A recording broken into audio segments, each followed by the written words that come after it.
Despite Trump's hopes, U.S.-Russia relations are getting chilly.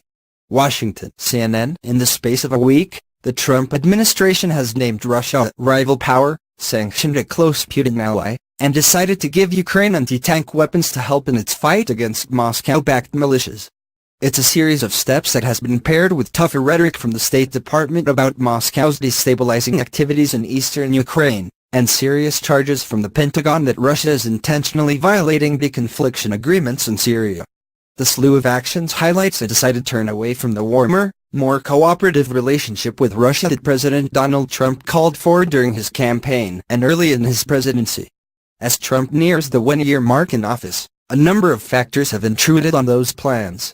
He has been hemmed by the domestic political constraint of an ongoing investigation into Russia's interference with the 2016 election, as well as a widespread distrust of Russia and its continuing cyber activities that persists among the intelligence community, diplomats, the Pentagon and lawmakers. Pretty confrontational. Those close to Trump, who advocated for more cooperation with Moscow, have been shown the White House door.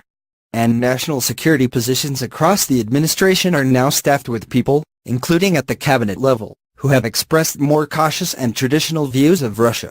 We're a year in, and it's looking like we've settled on a Russia policy, and that Russia policy is pretty confrontational, said Matt Tryansky, director of the Kennan Institute and the Wilson Center. It's definitely not the policy you would have expected from Trump the candidate. I think even the Russians understand the idea of the rapprochement is off the table.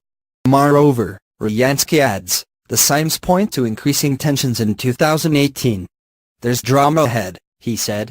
The State Department announced the decision to provide Ukraine with enhanced defensive capabilities on December 22, just days after the administration had announced it would permit Ukraine to buy some small arms from U.S. manufacturers. The same day, the Pentagon accused Russia of intentionally violating an agreement intended to prevent accidents in the skies over Syria, following a recent unsafe encounter between U.S. F-22 seconds and Russian Su-25 jets. Russia is failing to genuinely deconflict airspace in Syria. Some of these incidents are not mistakes, Chief Pentagon spokesperson Dana W. White told CNN. Defense Secretary James Mattis told reporters, I don't expect perfection, but I don't expect dangerous maneuvers, either. The decision to send arms to Ukraine, long sought by leaders there and backed by many in Congress, comes as violent clashes between Ukrainian soldiers and Russian-backed separatists have increased. Russia's Deputy Foreign Minister Sergei Ryabkov said Saturday that with the move, the U.S. was pushing Ukraine to new bloodshed. The United States, in a certain sense, had crossed the line, Ryabkov said, from acting as an intermediary to fueling the war. The U.S. weapons could lead to new victims in our neighboring country, to which we cannot remain indifferent, the foreign minister warned. The State Department said in a statement that the assistance, which an official told CNN would include Javelin anti-tank missiles, is entirely defensive in nature and that the U.S. remains committed to the Minsk agreements, a roadmap for resolving the conflict. The source of violence, the problem, State Department spokeswoman Heather Nauert said this week, lies entirely with Russia. Russia and its proxies are the source of violence in eastern Ukraine, Nauert said December 19. The Russian government continues to perpetuate an active conflict and humanitarian crisis through its leadership and supply of military forces on the ground, as well as its direct control over proxy authorities. A day later, the administration announced new sanctions on 3 Russians and 2 Chechens, including Ramzan Kadyrov, the leader of the Russian Republic of Chechnya and a close Putin ally, for human rights abuses. That generated the threat of tit-for-tat retaliation from the Speaker of Russia's lower house, Vyacheslav Volodin.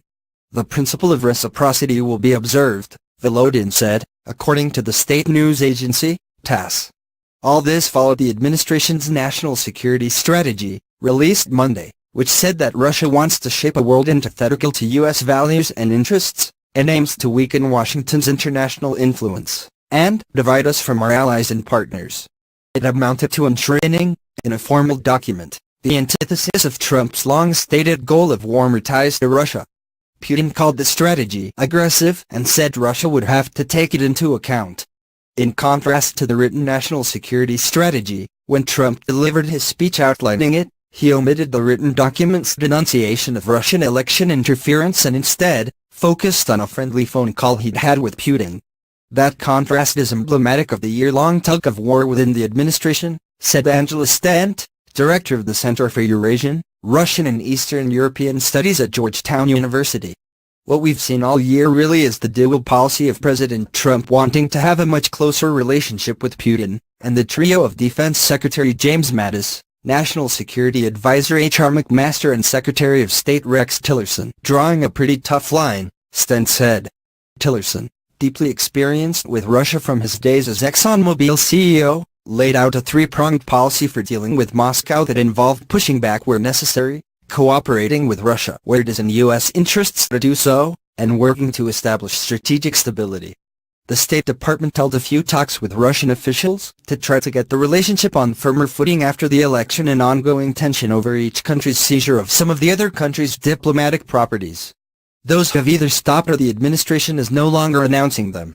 The State Department did not respond to requests for comment by the time of publication. My sense is that they're beginning to realize that it's just very difficult to get anything done with Russia, Stent said. And the Russians haven't diminished the kind of cyber activities they were doing during the election campaign, she added. During his speech about the national security strategy, Trump said Putin had thanked him for information that helped thwart a planned terrorist attack in St. Petersburg. The cooperation was a great thing, Trump said, and the way it's supposed to work. But it doesn't look like it will be working that way anytime soon. Whether the president has abandoned his obviously strongly held view